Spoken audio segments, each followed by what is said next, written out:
All right, let's give this another try. Ready to begin. So again, welcoming everyone to the meeting. And I have called the meeting to order. Roll call, Mrs. Mitchell. Ashley Anderson. Here. Judy Downs. Here. Catherine Hauser. Here. Rachel Kent. Here. Jenny Lee. Here. Jason Minky. Here. Brianna Sayer Geisen. Here.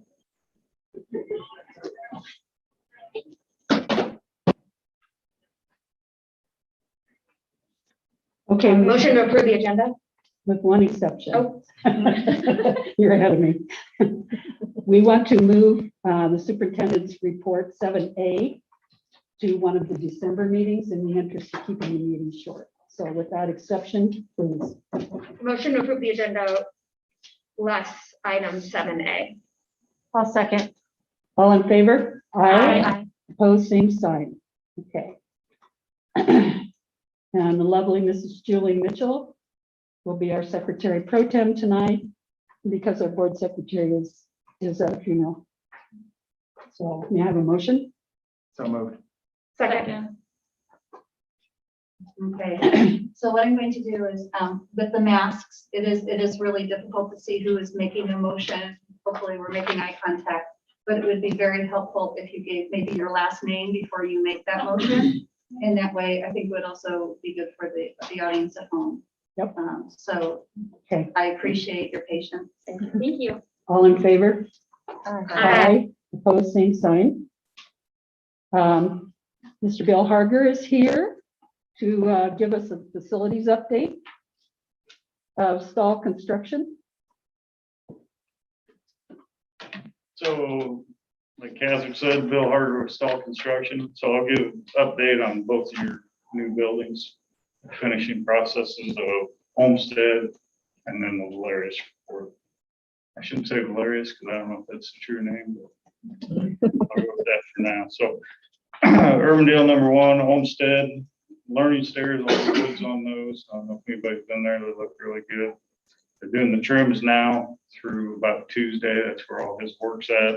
And then they'll start that sanding and finishing one side at a time. Landscaping, if you've been by there, it's really, really close. They're waiting on a little more sod to get delivered. And then he's got to do the dormant seeding, just waiting for that temperature to stay down so it doesn't germinate. Composite fence is finally sitting in Des Moines, so that's a good thing. Installation, they got locates called in, so they'll get that started. Probably Friday is what he's shooting for right now. So, area A and D, I misspoke last time. They were not quite done there. So, still some open items. The painter's been in there the last 2 weeks working at nights. So that's getting down to not much. We got 50% of the missing light fixtures came in last week. Put them in Saturday. Nothing you really notice. It's the here's and there. Some of them had part problems and a little bit of the lighting control stuff that was missing from order issues. DLR and Mike Farnsworth did the punch list for BNC on Friday last week. I haven't seen it yet, but when I do, we'll get that out. Right now, I plan on working Wednesday, Friday this week. And then Mr. Farnsworth's going to start doing nights to help out with whatever he can over there so we can get this thing buttoned up. For Urbandale #2, site demolitions all done except for 90th Street off of Boston, which we're going to leave that in place and use it for access till next summer. Earthwork, building pads complete. It was completed at the last meeting. North parking lot is at grade. It passed the test today. So we're going to get that lined up.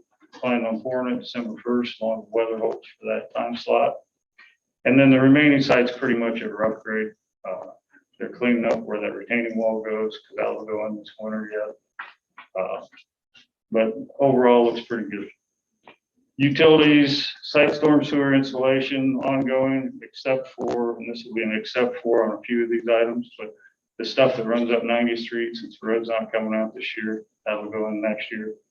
Water main is also ongoing, except for that same stretch that runs up through the two adjoining houses on 90th Street. And then Hinchins, who's doing that work, they're going to plan to complete everything except those items by Christmas. So he's pretty much on track with that. Should be good for that. Building work, stone piers were completed, contractors moved off site. They're doing concrete footings in the gym right now. Plumbing, electrical are on site doing sleeves for where they need to get through those footings.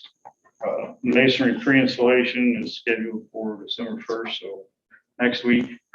And then we'll have enough footings in by mid-December to get him going, so they'll start laying masonry walls. And then I guess the other thing is, it's on your agenda, bids received for the 3 missing packages, so elevator, fire suppression, and fencing. So depending on what happens with those tonight, then that whole project will be under contract. Good. Any questions? Thank you. Thanks. Okay.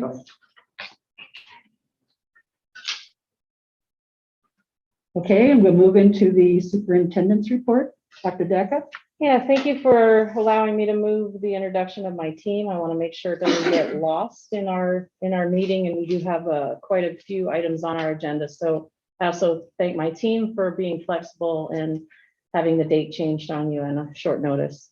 The first thing I wanted to do is a quick facilities update. This is really to let the new board members who are on our team now, as well as some of the people that are in the community that may not know or may not remember. As Mr. Harder was just talking about, elementary school 1 and 2, 1 is Olmsted, 2 was on the Valeria site. Just to remind you, in 2018, in February, we had the bond referendum and over 72% of our community, which that is unheard of, and an amazing testament to the support that the community has for our district, voted in favor of that $59 million referendum. And that was to build the 2 new elementary schools and the high school fitness center. The timeline that goes with that: in 2020, we opened the fitness center. Olmsted, of course, opened this August. Elementary 2 construction has been moved up, so the construction period is estimated to be for 2 years until 2023. At that time, we want to move Rolling Green into the Karen Acres building, which will be vacated by Karen Acres merging with Valerius, and then in 2023, opening that building. There's a lot of questions, I think, still in the community as to what's going to happen. We wanted to remind you of this because the next step in December, we're going to be bringing to you a naming proposal, and boundary planning has to start having conversations. And then we have to talk about what we're going to do with the empty buildings, which will be Jensen and Rolling Green, with the possibility of an AO administrative office in the future as well. Those decisions have not been made. There are still a lot of conversations, but I felt like, and talking with Dina in communications, it was important to bring everybody kind of back to where we were in 2018 and let you know that right now we can tell you Rolling Green will move into Karen Acres, but beyond that, these are still some unanswered questions that we'll collaborate with the board, the city, and community to figure out what to do from there. So those are some quick reminders. And then again, next month, we will talk about the naming process. The next thing that I wanted to do, we all watch the news. We all get to see what is going on in the world. And we know right now, OSHA, the Occupational Safety and Health Administration, has filed an emergency temporary standard on COVID-19 vaccination. We've had a lot of questions about, does that apply to UCSD? What about schools? Can they force that? And Mr. DeCrive has sent out probably 2 weeks ago, maybe, a letter, email, heads up kind of to the staff, letting them know, yes, it's going to apply, but at the time we didn't know what that means. The fact that we have over 100 employees is what makes that apply to the school district. That means that a vaccination would be required. It's mandatory. There are testing criteria every 7 days if not vaccinated, as well as being required to wear a face covering. There'll be proof of vaccine that is required that will come from healthcare, a COVID card, medical records, et cetera. There's a number of different ways that employees can provide that documentation. The policy was to be in effect immediately upon OSHA's publication, and we would have had 30 days to apply everything but the testing piece.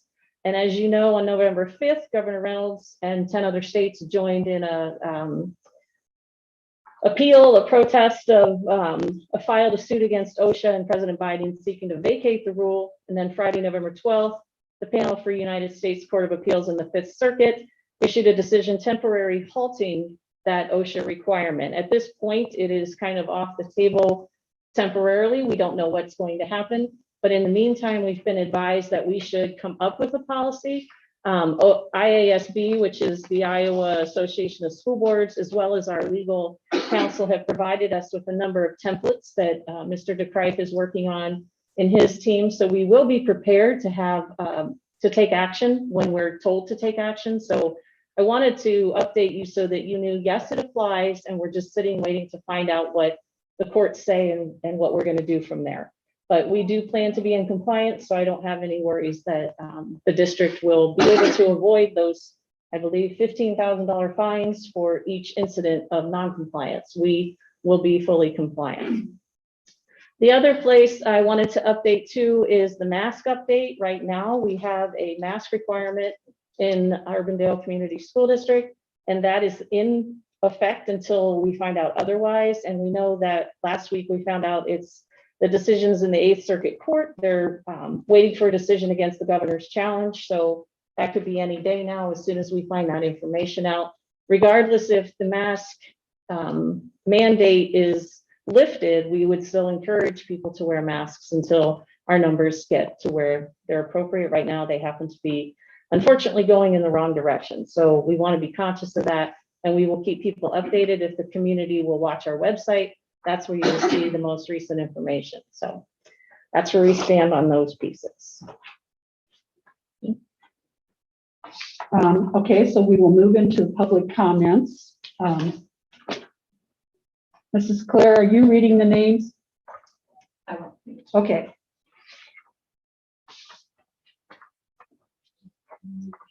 So, yeah, I want to point out to everyone who has signed up, because there's 12 of you, we are limiting to 5 minutes apiece, and Mrs. Mitchell will be keeping the timer. So.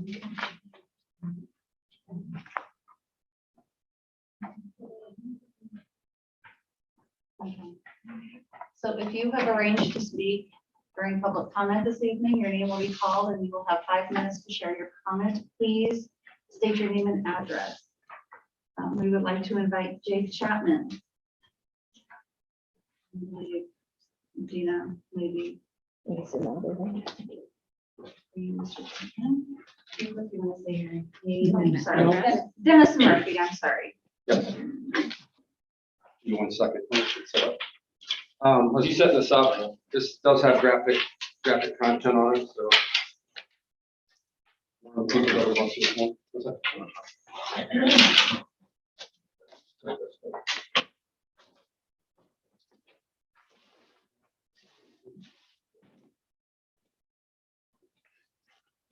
Hi, my name is Dennis Murphy, and I live at 2859 Berkshire Parkway in Clyde. I have a son in Urbandale High School and a daughter that graduated last year. I'm here to bring to your attention that there's pornographic and vulgar content in the Urbandale Middle School classrooms and libraries. Behind me is a sampling of 5 books we believe rise to the level of pornographic content under Iowa Code 728-2. Explicit material that should be labeled as such, checked out as such. This includes All Boys Aren't Blue, Genderqueer, Lawn Boy, Hey Kiddo, An Absolute True Diary of a Part-Time Indian. We don't believe these are the only books in the Urbandale Middle School and High School that contain such content, but are the most critical at this point to be considered and evaluated. 3 years ago, I retired from the military after 21 years of service. Having spent time in one of the most diverse organizations in the country, I recognize the importance of diversity and inclusion with good policy, well thought out procedures, and equity. However, what I've experienced recently related to this issue, I'm going to talk about, illustrates some major policy and procedure breakdowns, polarization, and value shaping that has shattered my beliefs in the school district, not just the books in question, but the way the administration has handled it. 3 weeks ago, I opened my son's book bag and found a book entitled Hey Kiddo. I opened the book to the page you see behind me, and I was shocked. I found 33 other pages with similar sexual and vulgar content. I asked my son why he selected the book for his sports writing class. He selected one with pictures because it looked easy. I asked him if he looked closely at it. He said he did not. I went on to review it with him, and he was surprised and embarrassed because he had no idea this content was in the book. He then said something that shook me to my core. He said, "Dad, What's the big deal? Teachers use the same language in school. It dawned on me immediately the danger of desensitization of the type of material does to kids and adults, making them believe it is okay to talk like that, act like this, and do this because, hey, the school allowed it and it's allowed under trusted adults. I immediately emailed his teacher. Her response was that this is one of many diverse books in her classroom for kids with diverse backgrounds. I escalated this to the principal, who said they provide a diversity of books for students that talk different. They were unable to answer my questions as to how this book was vetted as the appropriate book for her classroom. Instead, I was pointed to an instructional policy right here, last updated in 2012. I also became aware of even more graphic books that were also in our libraries and classrooms. I contacted the superintendent, Dr. Daka, to meet one-on-one. I was told the policy stated she could not meet with me about the instructional material issue. I then began filing a reconsideration request. As I began to review the policy, it became apparent this had not been updated in 10 years. I found numerous gaps, and as I began to try to determine how this process worked, the superintendent and Dr. Carlisle, appointed to lead this reconsideration committee, and numerous times have tried to place roadblocks to impede this request, to include attempting to reduce my speaking time, telling me I cannot question the teacher, librarian, or principal in an open forum, cannot have witnesses speak or introduce exhibits, and I have no say in how the committee is selected or who is selected. So I sit here today in front of you upset, and I'm saddened that in addition to having to talk to my son about vulgar books and working to have these books reviewed for content violation of Iowa code, I am at the mercy of a policy that is outdated, not clear, and not consistent. The process to vet content in this district is either antiquated or not being followed. Values matter. Keeping kids safe matters. Learning in a non-confrontational, non-agenda way matters. Parents trusting that content proctored by administrators, teachers, and librarians matters. And when the school is involved in something that impacts a student individually that is graphic in nature, apologizing and working through this issue directly, it matters. District policy has not kept up with the influx and type of content. Principals, teachers, and librarians cannot blindly sign a book purchase order, stick the books on the shelf, and call that a vetting process, and then act surprised when somebody is not happy that there's pornographic and graphic content. If this content behind me was written on a t-shirt, said to a teacher, administrator, or distributed to a minor, not the library, that would be grounds for school discipline, and at very least could be considered a criminal act. But because it is in our classroom and libraries under one of the trusted instructional professionals, it is okay. It's not okay. It's not okay at all. This is pornographic. The content, it's grooming, it's manipulating kids based on outside agendas. And if this content were in a science, math, or social studies book, it would be thrown out. Because this is under the guise of diversity and inclusion, it is protected. Values matter, folks. As a school board, you have the responsibility to ensure that what is taught in the workplace, a healthy Your time relationship. is done, sir. Hold on, that wasn't 5 minutes. Yes, it was. That was 5 minutes. Yes. Okay, appreciate it. Thank you, sir. Please take your items. He can leave that. For No, I think just for mine. Yeah. For mine. Yeah, I think it'll be good for you guys to look at that a little bit. Am I up? Yes, you Okay, are. okay, thank you. So I am Senator Chapman, Jake Chapman. And first of all, thank you for holding this meeting and allowing some public input. I want to talk just briefly about this photo. And I don't intend to take the full 5 minutes, but I want to give you just 15 seconds to look at the photo.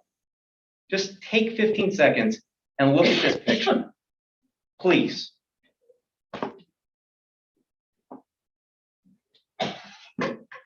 The reality is, not one media outlet can publish this or broadcast this on the 5 o'clock news.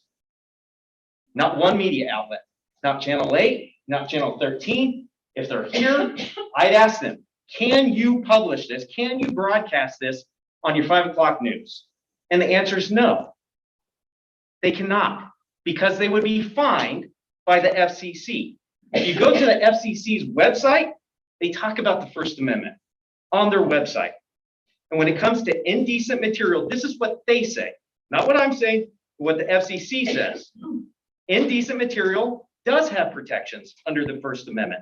However, it may be restricted in order to avoid its broadcast when there is a reasonable risk that children may be in the audience. Between the hours of 6 a.m. and 10 p.m., when there is the greatest likelihood that children may be watching, airing indecent material is prohibited under FCC rules. Broadcasters are required to schedule the programming accordingly or face enforcement actions. Similarly, the commission has stated that profane material is prohibited between 6 a.m. and 10 p.m. Finally, the courts have ruled that obscene material is not protected by the First Amendment and cannot be broadcast at any time. If this can't be shown on the 5 o'clock news, why is it okay for our children to have access to it in the safest environment that they should be in? Public schools.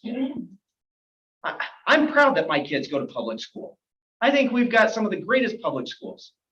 But I'm telling you, this is not acceptable. Let common sense prevail. You probably have heard comments about what I want to do legislatively. And yes, I do want to do stuff legislatively. But let common sense prevail. As a father of a daughter, I would not be okay with this. As a father of 4 boys, I'm not okay with it. Nor should you. Nor should any decent person think that this is okay. Thank you for your time. I appreciate it, and let common sense prevail. Sheriff, can you tell us your address? Yes, it's 1743 Madison Court, Adel. Thank you. Thank you.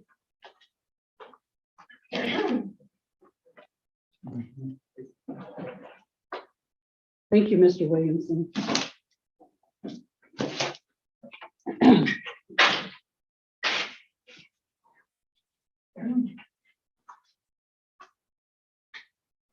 I'd like to call Kimberly Gleason.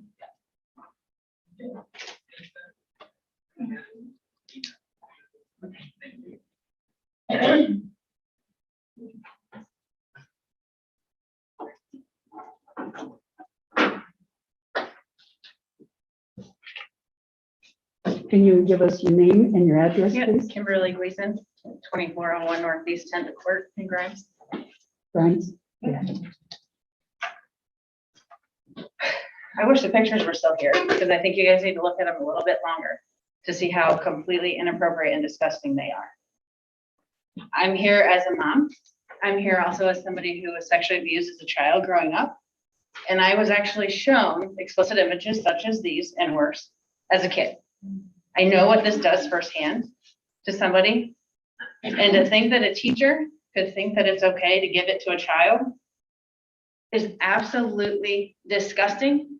And I would not allow my child in the classroom with any one of them. I don't care who you are. And quite frankly, I would do anything in my power to keep my kids away from you.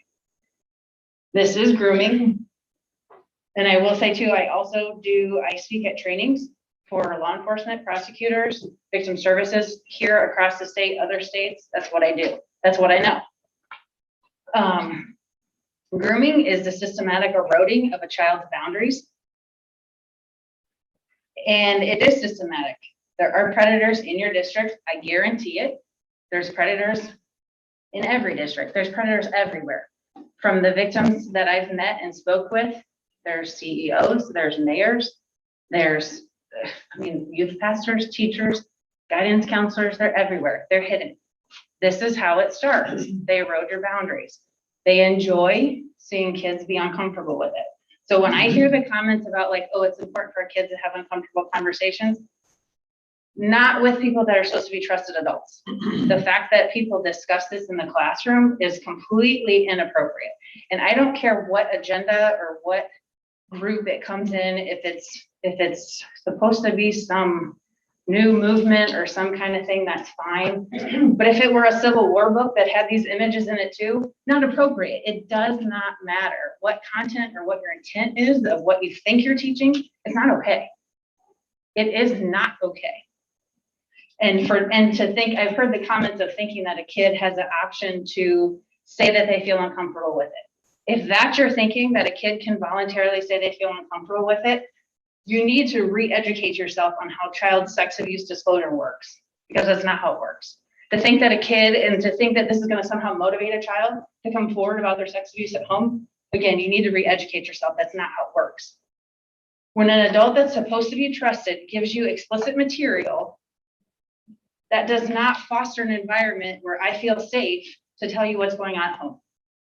And some of these images, for those of you who saw the back of it, it's blowjobs, it's masturbation. It's not using language such as vagina, penis, erection, ejaculation. It's pussy, dick. I mean, it is absolutely disgusting.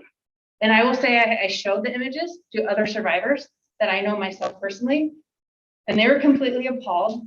There are triggers in them as well. So if you're showing kids this in the classroom, you don't know what you're doing with it. I mean, you don't know what you're doing to them. And kids are not, I'm sorry, they are not going to be like, hey, teacher, guess what? Dad's doing this at home. I didn't tell anybody for 20 years until working on legislation this past spring to remove the statute of limitations. So it's not how it works. And like I said, so that brings up another thing. If that's the backing and that's what you think you're doing, you're somehow providing children this opportunity to come forward and have this great environment to do so. Again, re-educate yourself. It's not how it works. I don't know. Like I said, I mean, I spoke at Johnson a couple weeks ago, and people like seem to think it's great to have these committees for reconsideration. I think it's disgusting that it takes how many adults, truly, how many adults does it take to see a blowjob in a book for children to understand it's inappropriate? And for those of you that are mandatory reporters, do your job. And as a board that's leading the teachers in the district, do your job. First and foremost, I don't care what content you think you're teaching your kids, whether it's, I don't even know all of it, but it doesn't matter when it comes to that material. You can find another way. And again, with the idea that, oh, it's teaching critical thinking and I don't know what other garbage they said at Johnston. It's not. It's not. Find a different subject matter. It's not necessary. It's triggering to children. It's inappropriate. And like I said, as mandatory reporters, I will be there backing any legislation to make this a crime 100%, because it should be. Having lived through it, having known the damages still as an adult, that's what it is. Thank you. Thank you.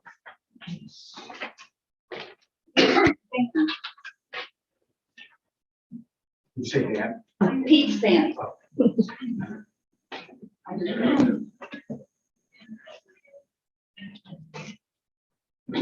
Should I launch in? Tell us your address and your name. Peter Sand, 4509 76th Street. Members of the board, I've spoken several times urging a return to normal from what I see as pandemic overreaction. A forever mask mandate is pointless and harmful to children. There is yet to be a proper scientific study to show that mask mandates, especially on children, do anything to stem the spread of COVID, and the evidence of constantly masking kids being a harm to them is patent.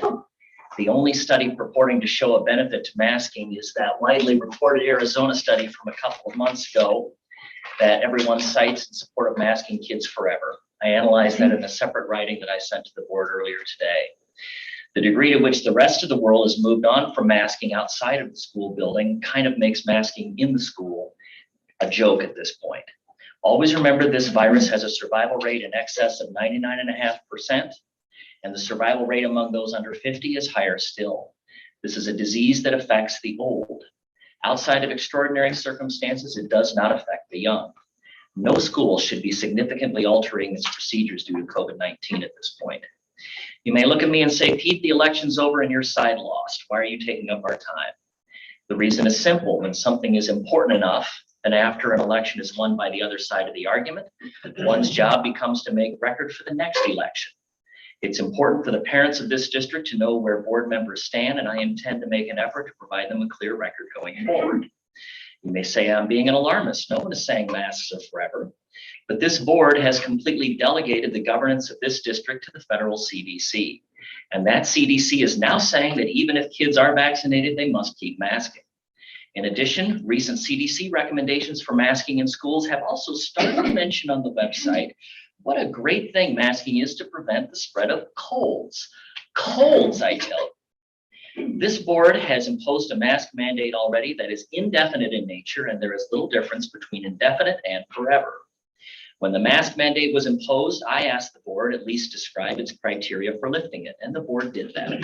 The board decided the criteria would be the transmission rate as measured by the CDC.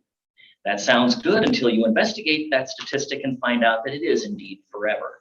To meet the transmission criteria chosen by the board, you only need about 230 or 240 positive COVID tests in all of Polk County in a given week. And since every person who goes to a hospital or a clinic for care gets tested for COVID, there's no end in sight.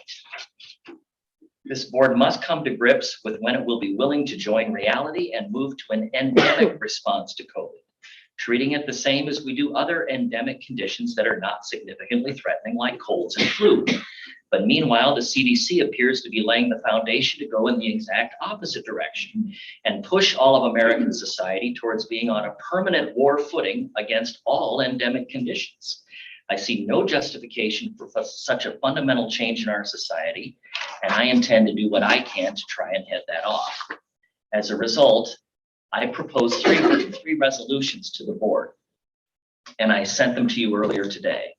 I ask any like-minded member of the board to propose them for a board vote and tell your district where you stand in these resolutions. First, I propose that this board resolve as follows: that if health conditions are the same next August 1st as they are now, or better, masks will not be mandated for students or staff at the beginning of the 22-23 school year. The purpose of that resolution is to find out whether this board will put any criteria on when we are in an endemic phase rather than a pandemic phase regarding COVID. Second, I propose this board resolve as follows: that it pledges to the parents of this district it will not mandate masks for students or staff on an indefinite basis, and that any mandate will either be renewed or automatically expire on a monthly basis, and any renewal will be accompanied by a written explanation. Your students have to wear a mask every single day of school. You can take the time to put your vote out there at least once a month and tell them why they have to keep doing that. And third, I propose that the board resolve that because of the lack of general harm posed to youth by COVID-19, this district will not impose any mandate on its students or staff to get vaccinated against this disease. The board will, however, enforce vaccination mandates placed on it by law and will not expend district resources to litigate or fight either for or against a vaccine mandate. Urbandale taxpayers and parents deserve to have this board on the record. If neither of the first two resolutions is voted on and passed, I intend to tell people that this board intends to mask Urbandale kids forever and will never allow a return to normal. If you won't pass the third one, then people should know that this board is looking for a way to impose a vaccine mandate. Thank you. Thank you. Thank you. Miriam Woods. Good evening. I'm Miriam Woods. I'm a proud homeowner at 3502 Ashwood Drive, Urbandale. Oh, let me get the right stuff here. I was a science teacher at Hooper High School for 20 years, now a university supervisor for student teachers, and substitute teacher at Johnston, Waukee, Des Moines, and of course, Urbandale. Yay, there tomorrow. I love working in schools that have a diverse student population. This diversity helps our students become kinder, more empathetic, understanding, and accepting of others. This will assure all of us a better world. That is why I'm so concerned about a small group of people demanding that certain books be banned. People who want to ban books seem to feel they need to protect all children from something that offends their own political, religious, or moral views. But those who challenge certain books pose a threat to freedom of speech and choice, freedoms that we Americans hold dear and should value and are worth protecting. Kids crave relatable books. Young people find a character or a storyline that speaks directly to them and what they're going through. This is a powerful experience that helps readers sort out issues like divorce, bullying, prejudice, racism, sadness, depression, thoughts of suicide, sexual assault, and sexual identity. Our schools have a responsibility to serve every student who depends on us, Not just kids from one cultural background or religion, and not just kids whose lives follow a certain pattern, and not just kids whose parents show up at school board meetings, but all of them. When we remove certain books, we're denying a young person from seeing someone who looks like them or shares their same situation. The reader who lives with an addict or misses a parent who's incarcerated continues to feel invisible and alone, such as in the book, Hey Kiddo. We're removing the lifeline, turning off the lights, and leaving our students who are struggling alone in the dark. Just as importantly, these books can help turn students into lifelong learners and readers. Data shows that when books are written for and about them, they are more eager to read. Studies also show that kids that have never picked up a book find a book that they can relate to, and they read 3 to 4 a month. They need to be able to read, think critically, and understand the world around them. Those are all important skills we know they need to have to be successful. Books can start valuable conversations. Students have a wide range of age and maturity levels. What is appropriate for one might not be for another. If parent and guardians could find a way to discuss these complex issues instead of banning them, they might find a deep and powerful path to honest communication with their kids. Parents do have the right and responsibility to monitor what their children watches or reads, but not to make decisions for all students and parents. How can a small group of voices dictate or control what my children or grandchildren are reading? That's up to me. From the time books have been printed, people have argued over them and tried to limit their readership. But the public discomfort with certain topics has rapidly increased. In the 90s, the American Library Association, ALA, started keeping a database of challenged books. And they found that reasons were pretty straightforward. Language, too much sex. But now the focus is on issues of diversity, people of color, those who are LGBT or Q, or those belonging to a religious or cultural minority group. Interestingly, the ALL says that they don't get many challenges from those marginalized groups. It's as if inclusion of these diverse groups in literature is a source of fear. This shift seems to be because of the demographic change in the country and the political fear-mongering that comes with those changes. We must realize that our library books are not chosen casually. Much research, thought, and work goes into selecting them. Many are award-winning books. Hey Kiddo is on the Iowa Teen Awards list for 2021. Finally, taking books off the shelf punishes our kids. They will be less likely to read, to think, to ask questions, to find their own true path. So I ask you, whose ideas and opinions do you value? Where does censorship end? Don't let the minority dictate for the majority. Protect all our children. They're depending on us to provide a safe, accepting, and respectful community for them. Again, thank you. Thank you. Thank you. Dan Goodman.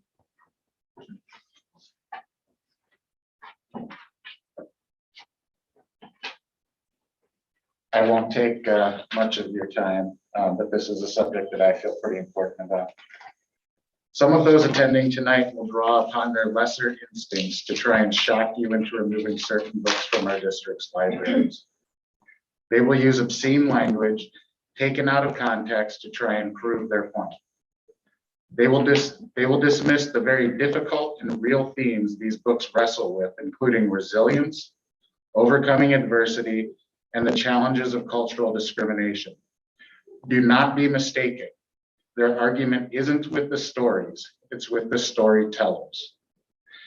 There are countless books on library and church shelves with language and concepts that may seem offensive when taken out of context. You won't see books on their list using similar language that tells the stories of straight or white students or students from supportive households.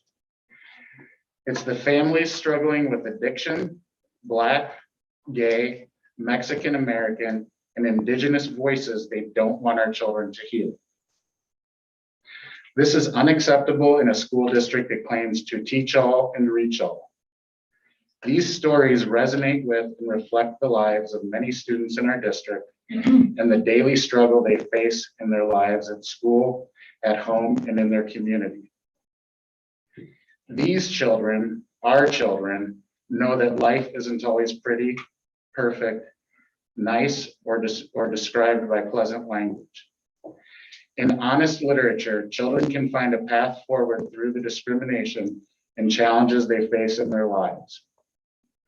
A book, even those with strong language that address difficult concepts, can be a lifeline. Do not take that lifeline away from our most marginalized students. Do not allow those drawing from bias and the lesser human instincts to dictate which books are on our library shelves. School boards should not be voting on books. Censorship of diverse voices has no place in the school district in a pluralistic democracy. Thank you. Thank you.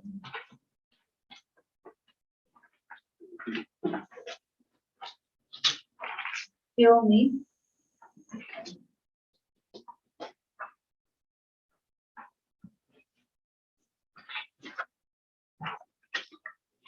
Hello, my name is Jill Neese. I live at 3929 82nd Street in Urbandale. I have children at Rolling Green, UMS, UHS, and UHS. I am also a veteran educator of 20 years.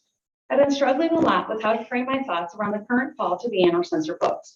I found this letter written by a local educator, Matt Crees from Waukee, to one of our senators, Mr. Chapman, who previously spoke, and I sought permission to share it here. This letter states my sentiments in a much more concise way than I can at this time. My hope is that all present here and watching will listen to these words and really understand what can happen if this movement takes hold and books are to be removed from our schools. I encourage you, where the letter says Senator, to put your own name instead as I read. Dear Senator Chapman, I would be open to meeting with you, other English teachers and librarians to help explain why those excellent books are worthy of being on the shelves and in the hands of kids at our schools. If that doesn't happen, I offer this for your perusal. Please know then, to provide some background and context, I've been teaching English for nearly 30 years, since 2006 at Waukee High School. My master's degree research was centered on using young adult literature as a classic way to teach English. In the early 2000s, I offered my students a number of titles, including Rats Saw God and Slave Day by Rob Thomas, Chinese Handcuffs and Staying Fat for Sarah Burns by Chris Crutcher, and Catcher in the Rye, Classic After All by J.D. Salinger. These books include profanity, sex, abuse, drugs, alcohol, defiance of authority, racism, theft, attempted rape, and so on. Yes, I communicated with parents prior to beginning our study about the content. Out of the hundreds of students, one asked for alternatives, which I provided. The anonymous surveys I employed as part of my research showed that not only did kids love the books, but the books led them to realize they were books written for and about them. Thus, they were moved to continue reading. Kids who before had never read an entire novel were now reading 3 or 4 in 1 month, and then checking out more after this part of our semester concluded. For comparison, currently half of American adults read less than 4 books a year. Ultimately, around middle school, if not before then, in the midst of our digital world, many students stop reading books, especially by choice. And yet, reading may be the most important thing students should do. They'll do it in almost any area in which they are called to serve. Given that teachers are called to get books in their hands, they will actually read so they improve their fluency, comprehension, and stamina. But it's not just reading. More teachers want students to reflect on their reading, to question it, wonder about it, make predictions and arguments about it, make connections to their life and the world, be challenged by ideas, challenge the thinking of others. We don't want to tell them what to think. We want to tell them to tell us what they think, and we want them to tell us why. We're not there to tell them what to think. We are there to encourage them to do it. It seems like those are skills you would want them to utilize, and skills you utilize in your calling as a senator. The teachers in our schools want kids to become lifelong readers and learners. They know the ways to help make that happen, and employ them as a means to also help improve literacy and strengthen students in all areas moving forward.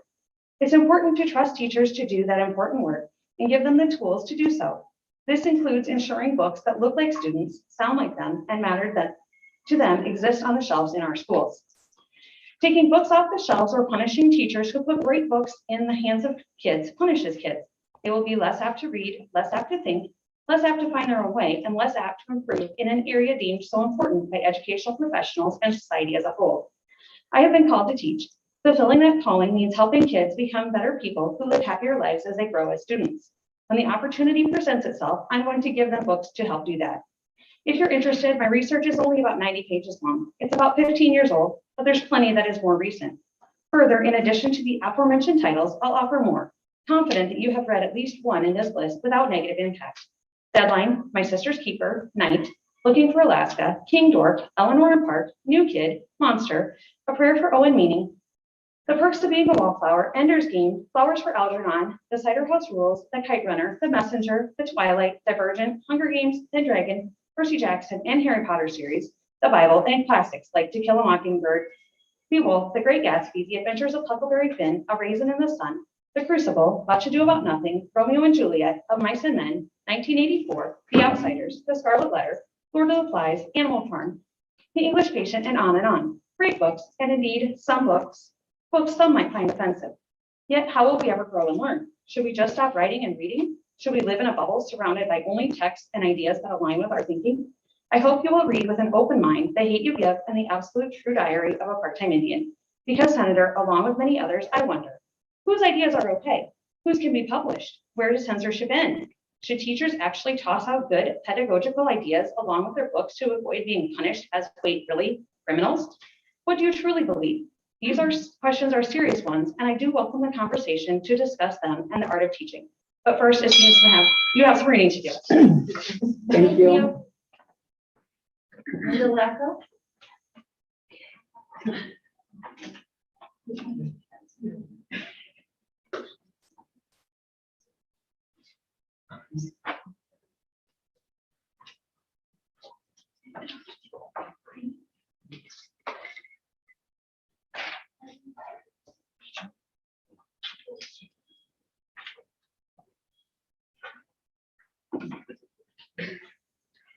My name is Linda Lonko, and I'm a sophomore at Urbandale High School. Today, I'd like to speak to the board about the potential decisions surrounding banning certain books at UHS and/or schools in the other district. I understand that as adult stakeholders in the district, you feel a strong responsibility to protect students from what is deemed to be scary, to be hurtful, to be inappropriate. I applaud the care that you present us. However, there is something missing. In this shielding, there is an inherent privilege of hoping that these scary things are something we as children will never be witnessed or experience. But as a district, we need to take off the rose-colored lenses. Some of our children haven't had the privileges of being protected from these things. Some of our children do not have the resources to be protected. Some of our children lack the access to the protection that the parents in the district deem to be inappropriate. Some of us have already been through heartfelt and experienced the very things you want censored. Think about this: if every parent tried to protect their children from every bad book they were reading, you're setting a percentage that the world is a perfect place for everyone. A place where everyone loves each other, everyone is friends, everyone has equal access, equal opportunities, equal rights, equal justice. But unfortunately, that is not the world we live in. If we only focus on the protection and the acknowledgement, then what are we setting our children up for? Are we saying that we only target some of our students, the students that never have experienced some of the horrors presented in these texts? If parents are the sole carpenter in the child's characterization and development, oftentimes students won't be able to think for themselves. And isn't what Urbandale Community School District pride themselves on? Create and transform a space that is more relevant, meaningful, and inspires all learners. At least that's what the website says. See, the thing is that censorship starts with banning books and book burning. We see this throughout history. We are not a district that goes backwards. We must be a district that looks forward. A district that is inclusive of all identities, experiences, and ethnicities. And if we fail to do so, we are failing our children, our students, our future. The question I want to end is with this: is this truly about the students, or is this about you? Are you taking books away for your benefit or the benefit of the few students who are completely shielded from the current realities of the world we live in? I thank the board for allowing students to be brought to the table for this conversation. The youth are going to continue to show because our futures are at stake, and we refuse to sit by and watch adults ruin it. Thank you. Thank you. Thank you.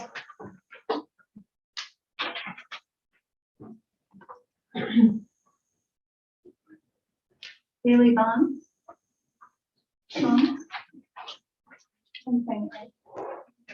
Okay.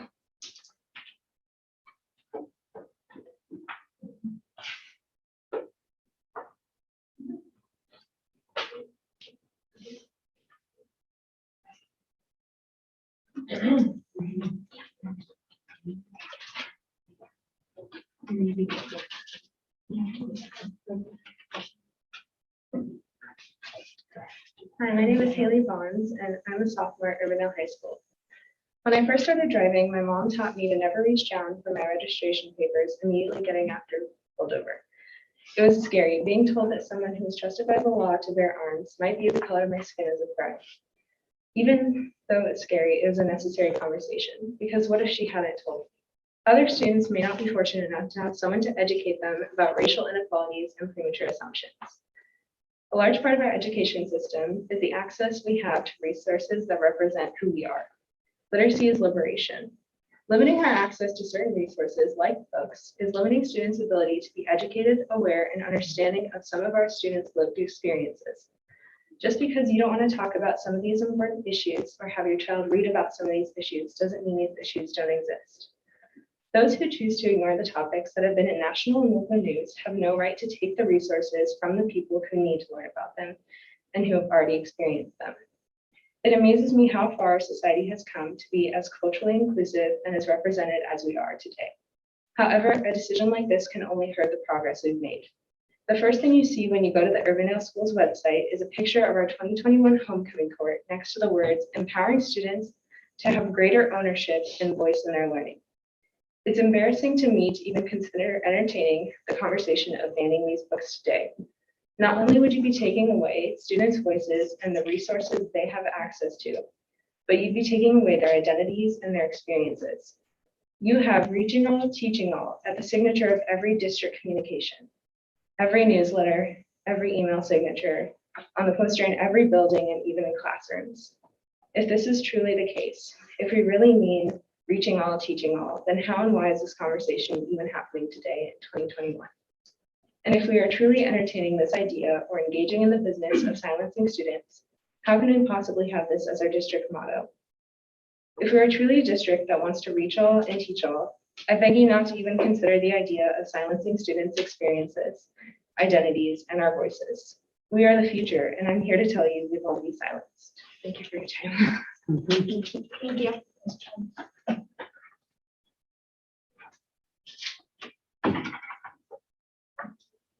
Jane Robinette.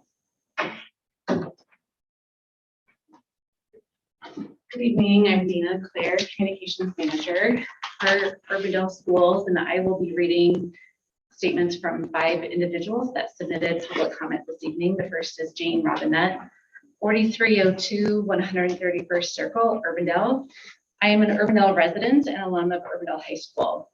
I urge the review committee and the school board not to remove books from the high school library based on an opinion of offensiveness.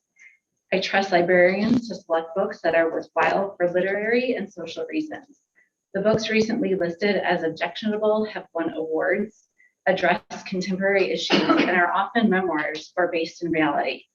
I hear the book at issue today is Hey Kiddo, which explores the author's experience of growing up with an addicted mother and absent father, living with grandparents, and finding a creative outlet to help deal with it all. The author has a story to tell, one that will most likely resonate with other youth, at least some of them. In my experience, young people are looking for connection, especially when aspects of their identity, like gender, race, ethnicity, class, family, etc., are out of favor or outside of perceived community norms. For one of those youths, seeing oneself in a book's character, even though the specific experiences may differ, can be of great comfort. You learn you are not alone. You may learn to accept yourself. You may learn to accept others. These books can be a literal lifeline for struggling and searching youth. Just today, I read a study showing that acceptance of a transgender or non-binary youth expressed by any adult, school professional, or parent reduced the odds of suicide attempts by 33 to 43%. But each time we question the humanity of, hide the existence of, or silence trans youth or others out of favor, we send a message of unworthiness, non-acceptance, invisibility. To those who are offended by the language or the stories in any of these books, you don't have to read them. And if you feel you must, you don't have to let your child read them. But don't remove them from the library. Don't remove a lifeline for children who may be looking for that one connection, that one example of acceptance. Thank you for your consideration. The next statement is From Angela Braggs. As the parent of an Urbandale High School junior, I do not support the censorship or banning of the following books.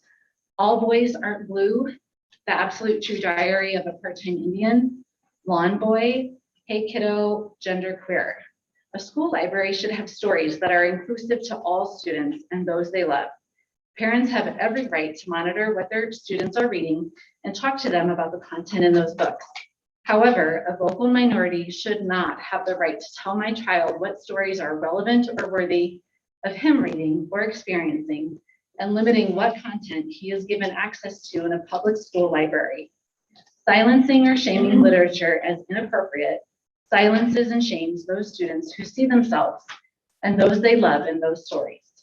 Urbandale schools and their teachers proudly declare their goal of teaching all, reaching all. They cannot meet this challenge in the face of censorship. I respectfully submit my comments for the board to consider. Thank you. Statement number 3, Emily Garcia, 4233 70th Street. I'd first like to thank those who brought these titles to attention because I was unfamiliar with them.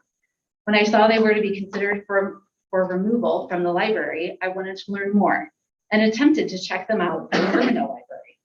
Both the library and the library app had extensive wait lists for all titles, leading me to believe they were highly sought after books. I was able to borrow them from a neighboring library and purchase the ones not available, and was able to read all 5 books up for debate.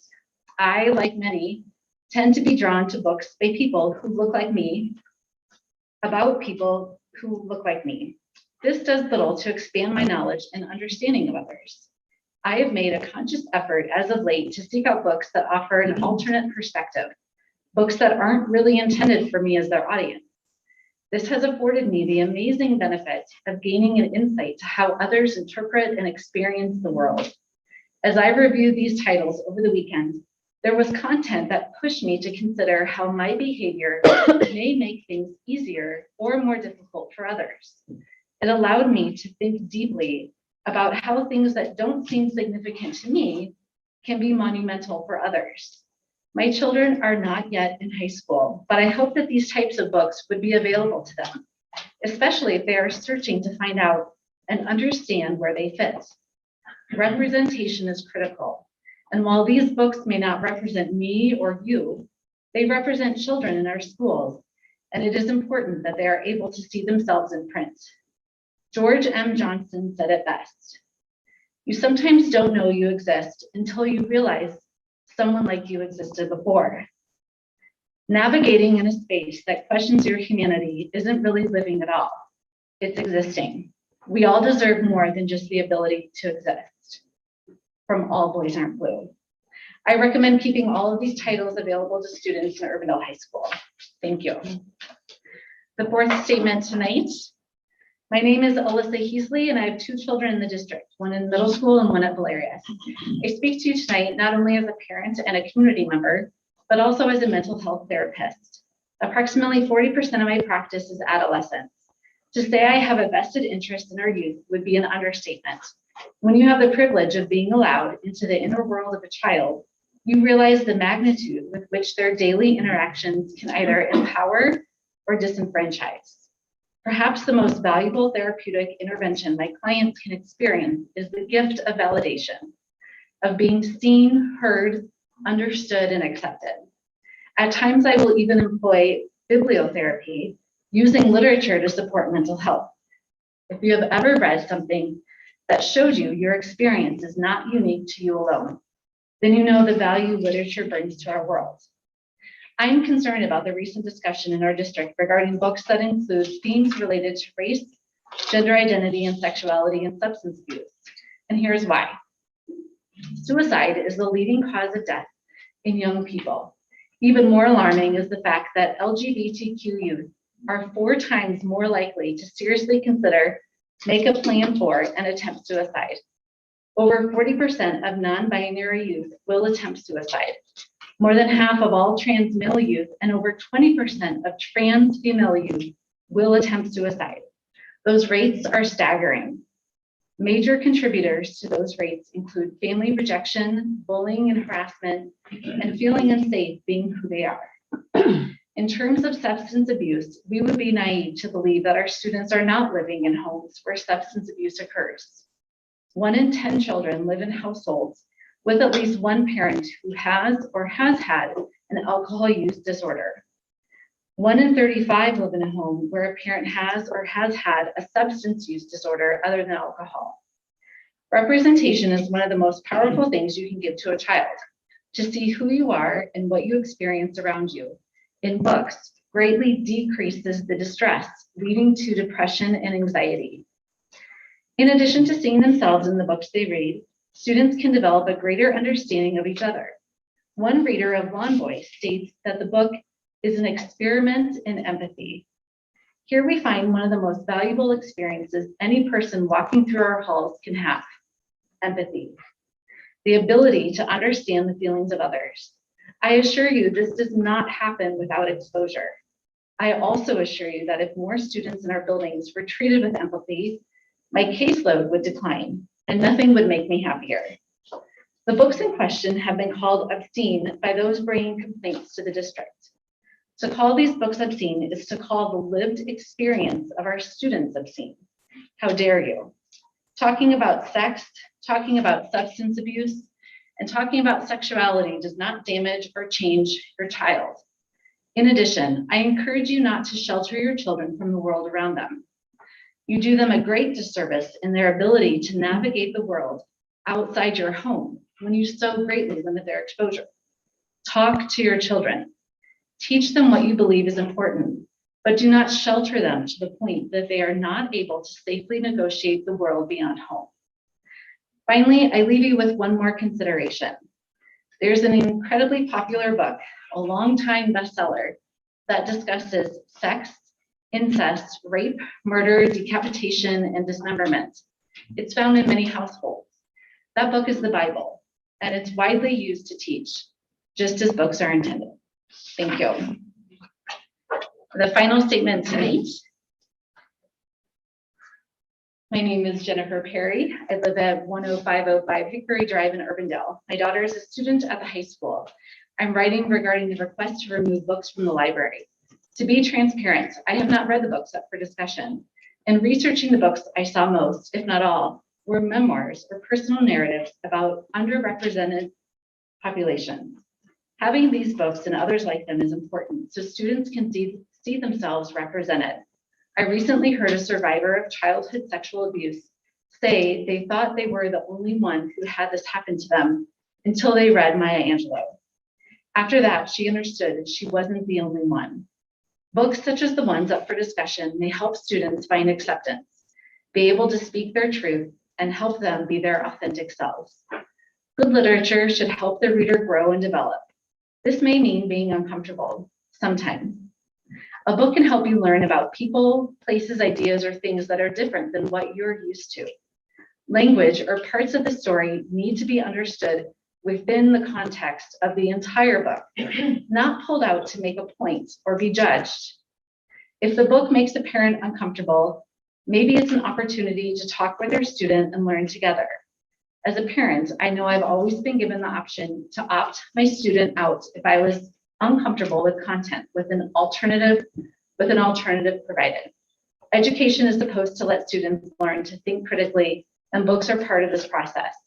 I was recently reminded of the district's mission statement, teaching all and reaching all. If we truly believe this and support the mission, then these books should be kept on the shelves. Thank you. Thank you to all the public comments presenters. I would like to point out that one reason we are dictated by chapter 21, especially 21.7, that this is never a discussion. That's why we don't respond. We take these comments under consideration, and in the interest of doing our official business, we do have to limit and be consistent to all speakers. So I do appreciate everyone being patient and listening carefully to everyone. I've had a request for like 3 minutes. You want a break? Oh, before we go to closed session. Oh, okay, okay, so good. So we'll move on to the new action items. The first item is approving the replacement of the bleachers. May I have a motion? Motion by Menke. Second, Sarah Geisler. All in favor? Opposed, same sign.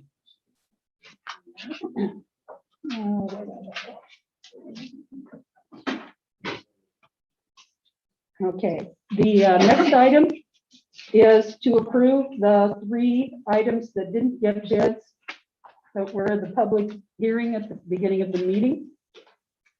May I have a motion? Down, so moved. Anderson, second.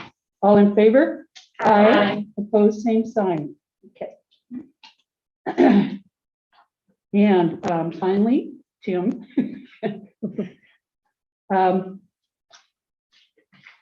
Our person that works with us very helpfully with our bonding is going to give a brief presentation about some of our planning that as we go forward and possibly refinancing some of the bonds and working toward being able to finish. It was due to Tim and his efforts and Mary Beth that we were able to move up the new school. So we appreciate your help. Glad to be here. Thanks for your time. We'll walk through this. And then I think I'm scheduled to come back in a month or so and do a more deep dive on capital things. So questions come up that you forget tonight, filter them through to Mary Beth or Howard when we get them addressed. So we're talking about the sales tax, and you will need to borrow some money to complete projects from the sales tax. And so I thought I'd start by sharing a few just kind of key bullet points about the tax. Remember, it's distributed per student, and the revenue for the current year using the department's estimate is $1,116 a student. Good job. I'm so sorry. Maybe we ought to keep that. And for the current year, I think it'll bring in for the district just a hair over 4 million in cash. And you use about $1.7 million or so of that to pay for bonds that you issued to renovate the middle school. And those bonds go through 2029, after which point they will have been paid off. So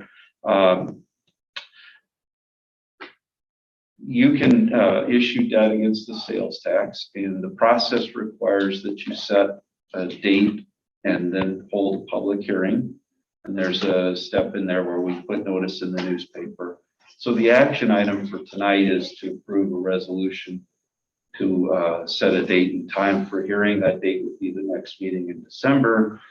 And you'd hold the hearing at that point. And at that point, the public can come and speak, and we move on with the process. I don't think you necessarily need to borrow money in December or January. We'll work, Mary Beth and I, with you, will report back as to a strategy and timing. What I wanted to get out of the way is the public hearing process, so the public has the opportunity to speak, and so that you know that funding is in place for the second elementary school in short order. So to point out the obvious, every dollar you borrow now is a dollar that's not available for future maintenance capital. And so you just keep that in the back of your mind as you think about how much will we actually borrow, what projects will we actually bite off. Doing okay so far? Okay. Go to the next page. Thank you. So remember, saved bonds are not paid from property taxes. They're not general obligations. They're only paid from the sales tax. And the sales tax is distributed using the same formula to every school in the state. It's your enrollment as a percentage of the total public school enrollment in the state, and then that over the total sales tax collections in the state, 1 penny of total retail sales, basically.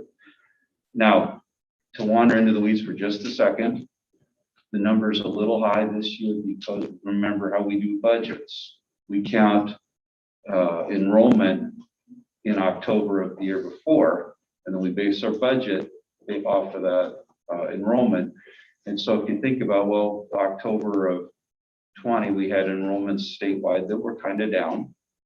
And October of 21, I believe we will see enrollments that are kind of up, maybe not offsetting, but kind of up. And so the revenues will be skewed a bit in 22 and 23 because of those factors.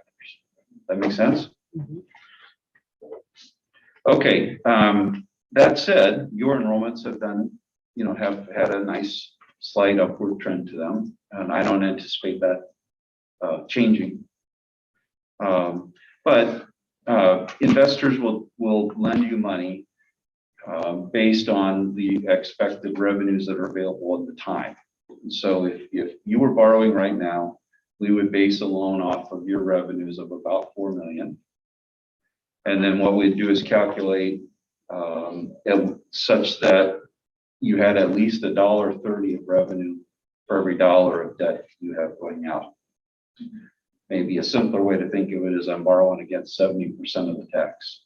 It's not quite mathematically correct, but it's close enough, right?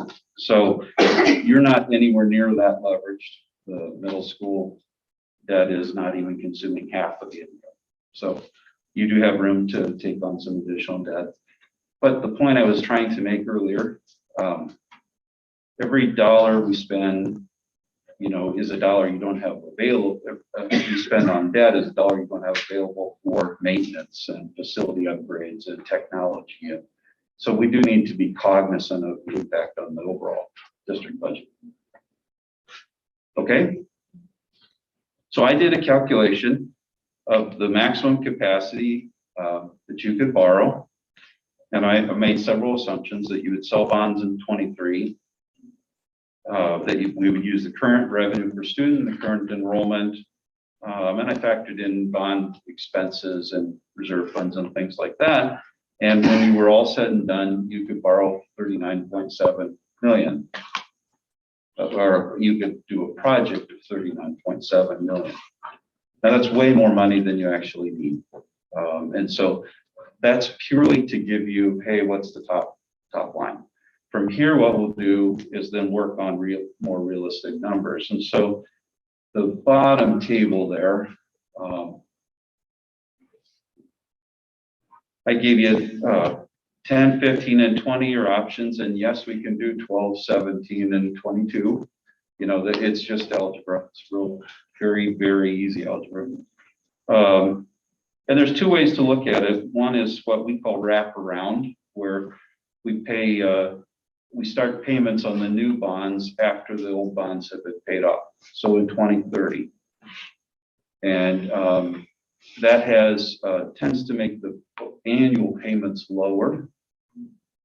That's positive, but it tends to have a higher interest cost because the loan is outstanding for a longer period of time. So that's a negative.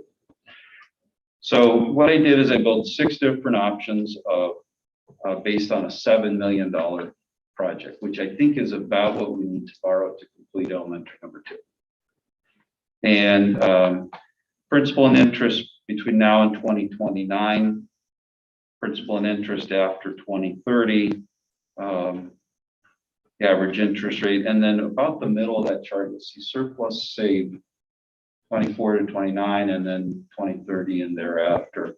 And those are kind of the numbers I want you to be thinking about as you look at this. The good news is you don't need to decide tonight. This is a just general topic.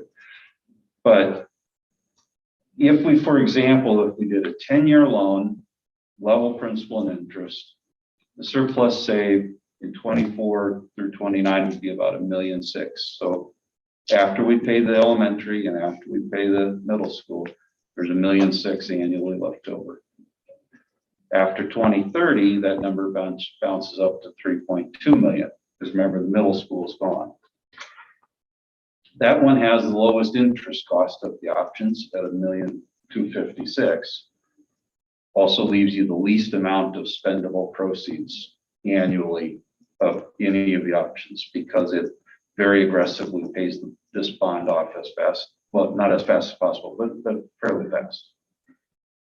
Doing okay so far? So then the next option, I ran 15 years, and then I ran a 20 years next to it. And each of them gives you a little bit incrementally lower bond payments and thus incrementally higher annual surplus, but it also gives you an incrementally higher over time interest cost to it. So the balancing act is what's the most important. And then when we do the wraparounds, the surpluses get even larger, over 2 million in each of the 3 wraparound options. And as well, the interest cost is the highest with the wraparound options. So what I would say is all 6 work from a market perspective.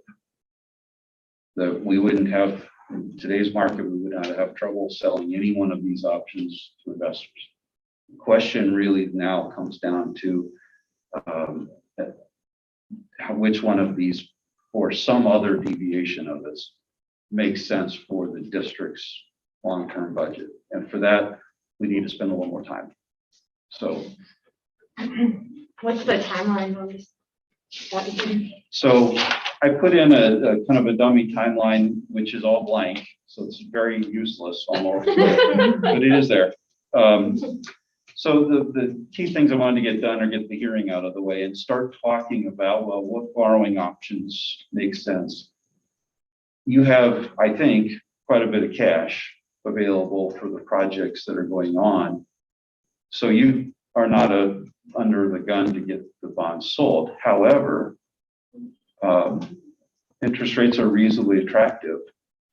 And I guess I think the longer we wait around, the more risk we take in terms of just being able to access the markets. And so I would want to move with reasonable haste to try and get the process going and get the bonds sold. In my head, I think that's probably March, February, something like that. That gives us a hearing done and a few meetings to talk about scenarios and answer your questions. So, and then we would wrap up probably 30, 45 days after that. So, get this fiscal year. Can I answer any questions? So what I'm hearing you say is we're just beginning this process now with the public hearing. And Yes. then when Mary Beth is back, and we will try to structure this discussion a little more. Yes. So there's 2 votes today, one the engagement letter and then one to set the hearing. Right. So did you want me to address the engagement letter? Sure, No. go ahead. So we're required by our regulator to give you certain disclosures about risks and fees and things like that. And we're required to do that at the first instance where we start working on a project and via a written contract. Well, you don't really know what you want to do yet. And so it's kind of hard for me to show up and hand you a contract that's, specifies fees and things. Anyway, our regulator allows us to give you a non-binding agreement, which meets the definition of disclosures, doesn't tie your hands. We're grateful you've invited us here, but you're not under any obligation. Keep us around. If you want to prove it tonight and then fire us next week, you can. And importantly, there's no expense in the agreement. It just is there to allow us to give you the required disclosures. Downs, I would move to approve the engagement letter in item C with Piper Sandler. Minky, second. All in favor? Aye. Okay, now we will also need a motion then to set the public hearing. Anderson moved to approve public hearing date for sales tax bonds on December 13th, 2021. Kent will second. Toss a coin.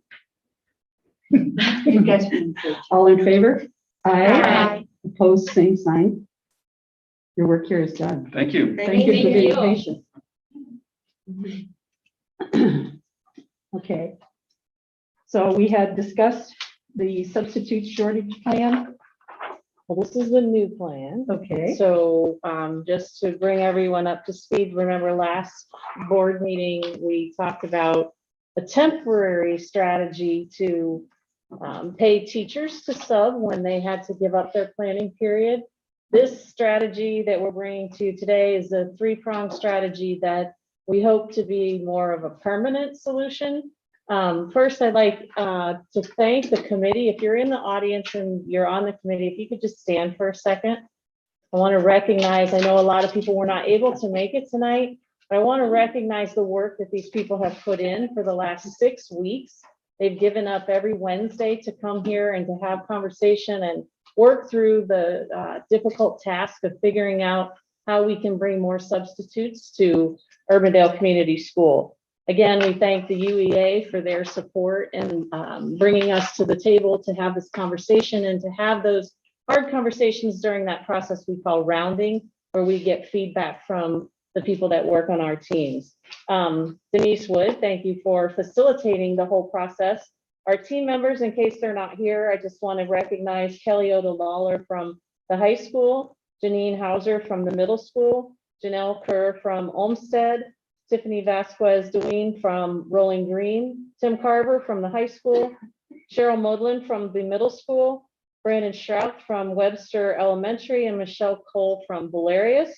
The ad hoc team members included myself, Colton Hemmer-Lubert from Olmsted, Patrick Badcock from the middle school, Lauren DeCreif and Kate Johnson from Human Resources, and Dr. Carlisle from Curriculum and Instruction. This was a very productive time, I feel, that we spent, and I think, again, it shows you what you can do if you come to the table and have those conversations.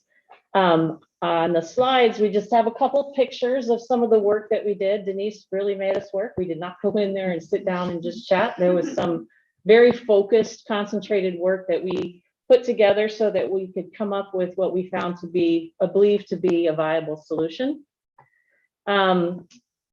The slide with the substitute data I showed you last time to enhance what we found to be the problem, and I circled the percent of filled absences again for this school year. You can see it was as low in the end of September as 42.2%, and it was as high as, what is our highest, 66.2 at the beginning of September. Substitutes fill on a ebb and a flow, but typically in a regular year, and I don't, Mr. DeCreif can correct me, that's pretty early to be that low. There are times of the year that we're not surprised, we don't like it, but we're not surprised. This is a tough year. This has been a very tough year. So in our efforts, what we have come up with, again, just reminding you what the urgent problem is. If you take a look at the substitute pay, I believe I showed this slide as well last time. Urbandale is 5th in the metro area as far as pay. So that means that anybody who is a substitute, I know we have a sub in the audience who can attest to this, you can go to Ankeny, Des Moines, West Des Moines, Dallas Center Grimes, Johnston, and Waukee and make more money than you can to come here to Urbandale. Although that's a respectable salary, the reality is that the substitutes have the choices. So in order to bring substitutes to our district, what we're recommending in strategy number 1, again, this is a 3-pronged strategy, is that we want to ask the board to approve raising our sub pay from $135 a day to $165 a day. In addition to that, adding a loyalty bonus for substitutes once they hit 50 days, it does not have to be 50 days in a row, but 50 days subbing in the Urbandale Community School District.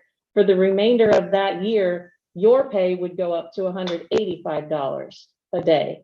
We all have the exact amount of subbing time that our subs have put in this year and are willing to give retroactive credit for any days that were put in already this school year to help get them to that 50-day.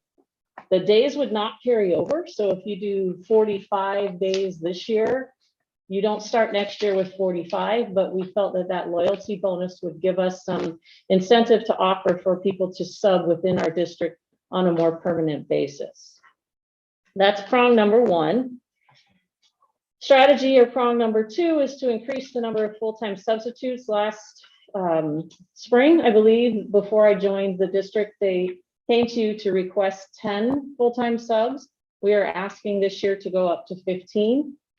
We would bring up, I assume we would continue to bring that back annually to determine the need, but for the remainder of the year, make an attempt to hire 5 additional substitutes.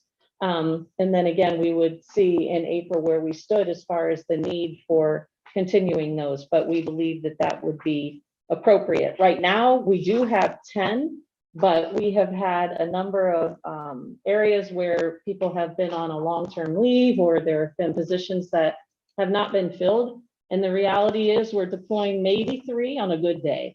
The rest of them are in a permanent classroom. So they're employed, and these wonderful people are working, but they're not being deployed across the district because of that high need we have to fill those spaces where we don't have a full-time teacher. And strategy 3, this is for our associates. There's something called substitute authorization that they have to seek to be able to sub in a class. Now, we would not pull an associate if they're with a full-time one-on-one student and that student is in the building. We're not looking to rob Peter to pay Paul, but we do have a number of subs who do have a paraeducator certificate who would be eligible to become sub-authorized. So if their student wasn't there, or maybe they only work half-time and they wanted to work the rest of the time to fill in where we needed subs, we would offer to pay that cost for them. We recognize this doesn't look like a lot of money, but often people do not have the funds to put that out. And we don't want that to be a barrier for the subs that we have that are eligible to move forward. What we do notice in this is that we have to revisit this regularly. So the committee has made it clear that our success rate would be, of course, 100% of our open positions are filled. We don't have anybody that doesn't have a sub. No teachers have to cover. That would be the best thing. We're going to monitor that through a daily run chart through Kate Johnson and Lauren's office. They run that every day. So we would just be looking at that. The committee would be monitoring it to see, are those numbers going up? Are they going down? Are they staying the same? Because then if we need to get back together to discuss some possible alternatives to our plan, then we would need to look at long-term numbers to do that. And then finally, how do we pay for this?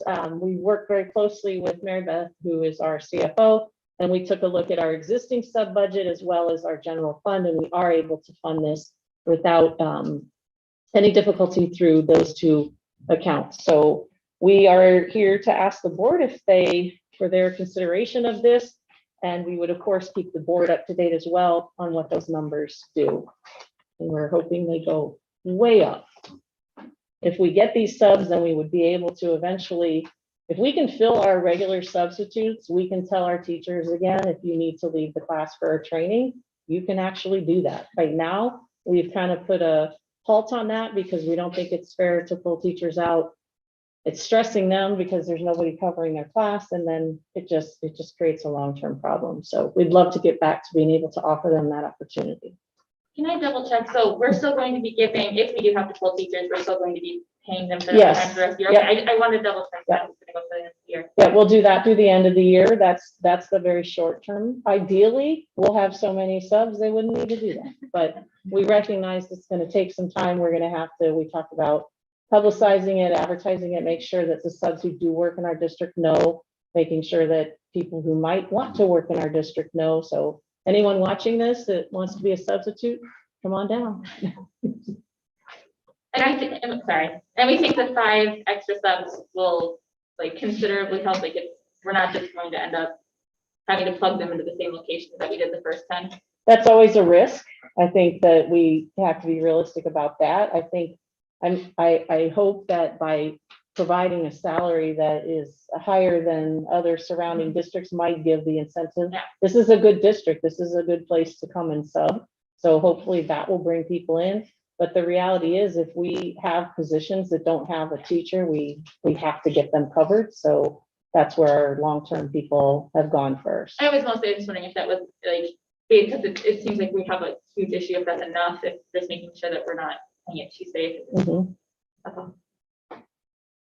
I don't have any questions, but just some real quick short feedback, the comprehensive nature of this and the like time period in which you turn this around is truly one of the best, I think, responses to a problem that I've seen in my 4 years on the board.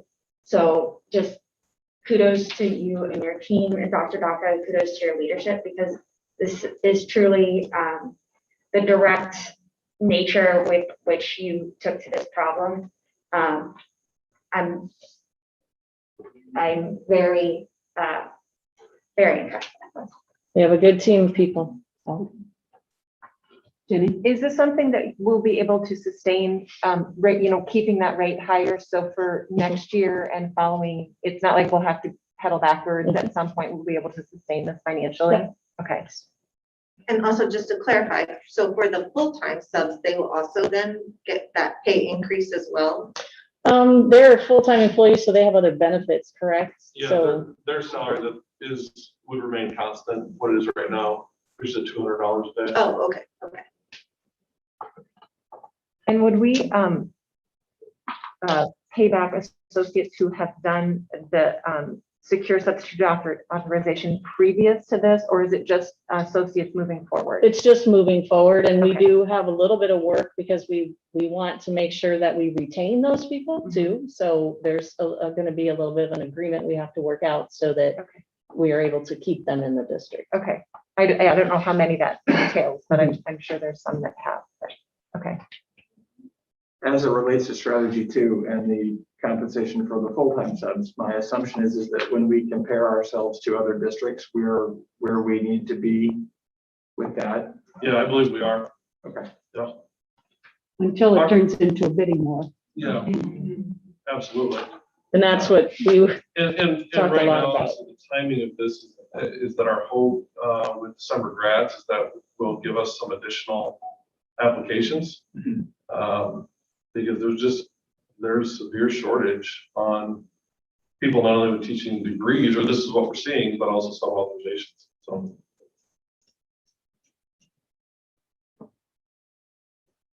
I guess my last question is, as far as associates, right? Like, I'm a little concerned that if the subs are getting paid more than the associates, then maybe we will start losing associates. Is that a concern, or is that?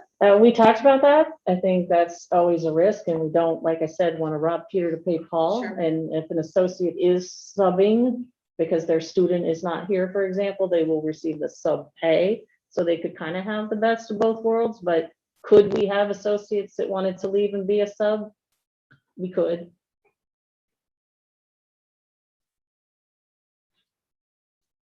Like what percentage or how big is your associate pool right now? That is. It's fairly small. That in is terms eligible? of the associates that would qualify either with a sub-authorization currently or with paraeducator licensure. So that's something that we're gonna have to work through, and it's gonna be on a case-by-case or situational basis based on what the BOE requires for substituting, which is a good thing overall, because it means that you have to have some level of training in order to be put in those classrooms. But overall, I don't know the exact percentage, but it's a fairly small percentage of our associates that have either the paraeducator or the sub-authorization right now. And that's part of, I think, our monthly review of this data to identify if you have two people maybe that contact Lauren's department about it. And we reach out and find out from the rest of the associates, this is what the barrier is. It's something different. Then that's another adjustment that we need to take a look at. Just to get a sense of how many people how many substitutes could possibly qualify for that 50-day. Do you have any sense of how many? How many of our current substitutes? Yes. Okay. That's kind of a deep cut number. I think it's also probably a fairly small number right now.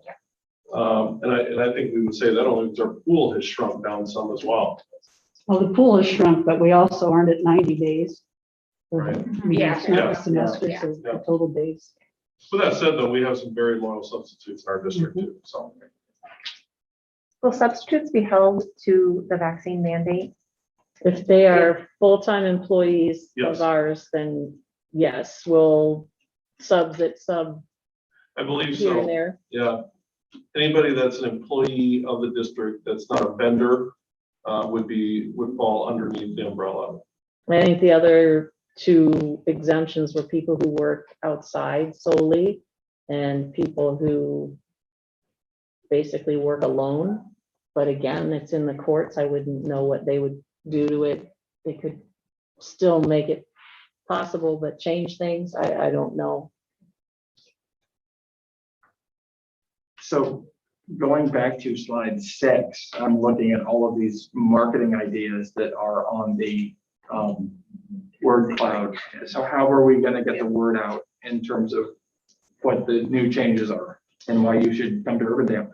So we're working with Dina on a plan to get to market this as widely as we can, including social media. And I believe based on how things travel within educational communities that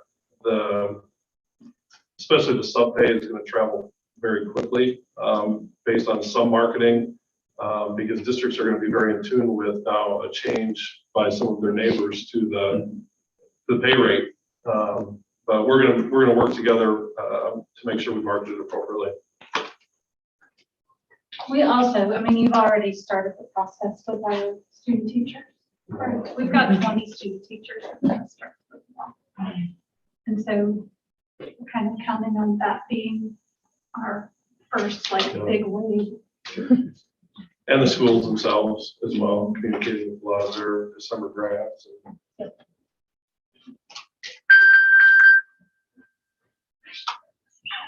I'm thinking a little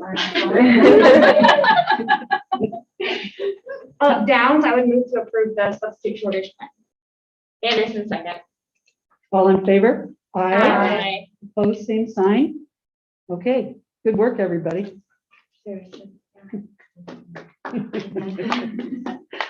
Okay, so we'll move into item 10, future ready, which we covered extensively at the last meeting. Any other comments, clarifications? If not, may I have a motion? Downs, so moved. Sanitizer second. All in favor? Aye. Aye. Opposed, same sign. And we also covered at length the utilization of ESSER funds for the behavior associates. May I have a motion? I'm down to move to approve. Second. 10E. Second. Okay. All in favor? Aye. Aye. Opposed, same sign. Aye. No? Yes. Got it. Okay. Okay. We are going to move into the closed session. I need to have a roll call vote. Oh, here, do we need to read it out? I think you need a motion. First or after we. After we do that, we're moving to another room, actually. Okay, perfect. I just like to check this. Bring your computers and your jacket. So we'll do roll call.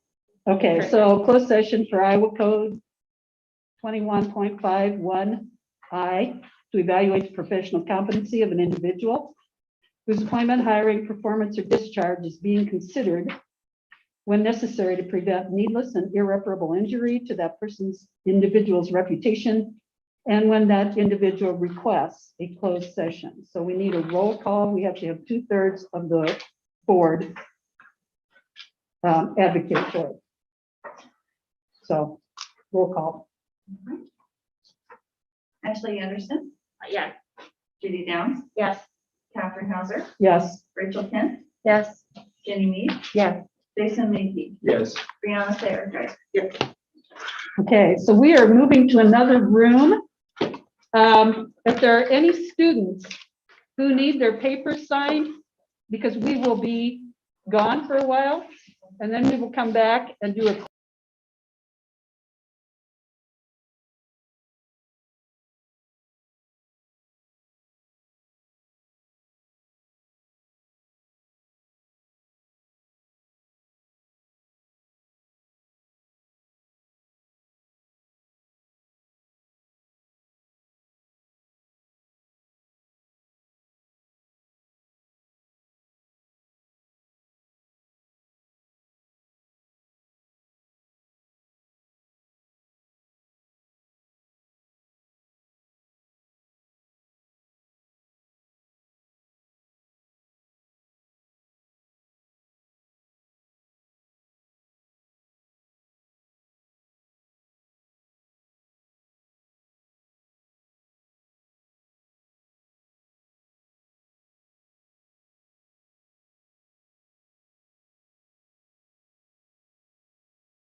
Or if we don't have.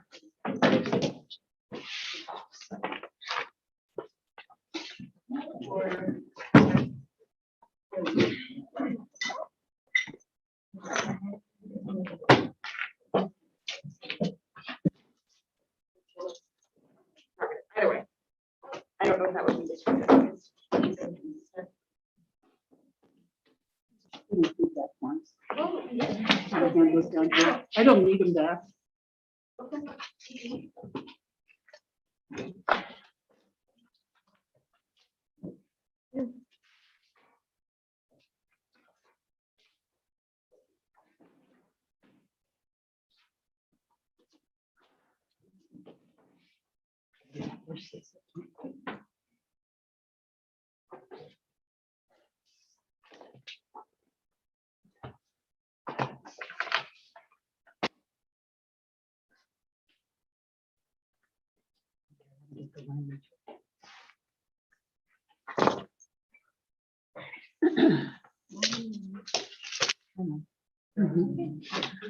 Okay.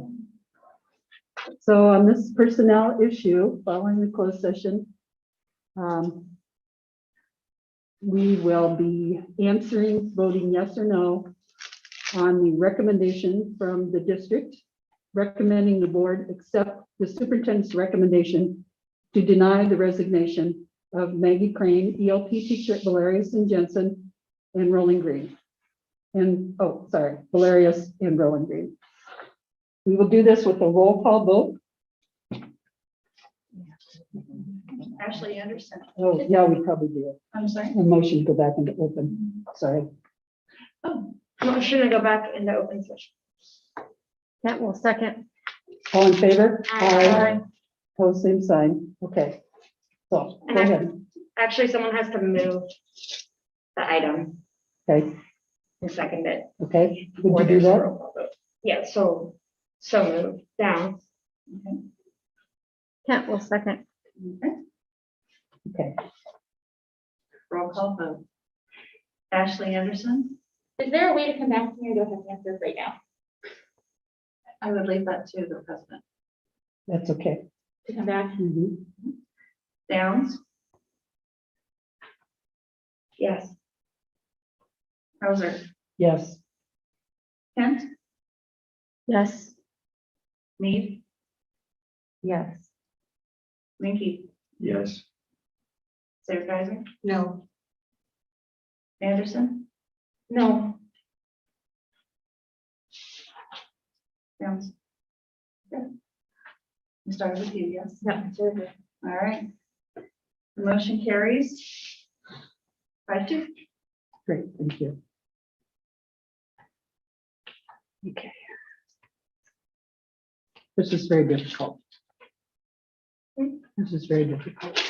I'm sorry. Okay, may I have a motion to bring forth the consent agenda? Sarah Geiser, second. That was Downs. Mhm. Do we have any clarifications or questions on any of the items in the consent agenda?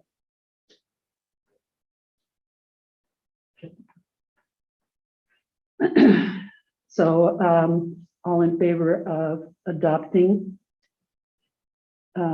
consenting to all these items? Aye. Aye. Opposed, same sign. And we don't have any board reports. There is a possibility of you, if you went to the convention, that you can consider a brief summary of maybe your most significant learning in December, probably at the regular board meeting in December. And hopefully we won't be too redundant, but a lot of good learning. This is probably the best conference that I have been to at ISB. So our upcoming meetings, please just keep in mind, there's a finance session at 5:45 on the 13th. So you will need to be here a little bit early for the finance review. And 6, isn't it? Yeah. And we will be meeting on the 6th to have visits with the legal counsel and our responsibilities and what's the other one? Oh, assembly. Okay, may I have a motion to adjourn? So move down. Need second? All in favor? Aye. Opposed, same sign.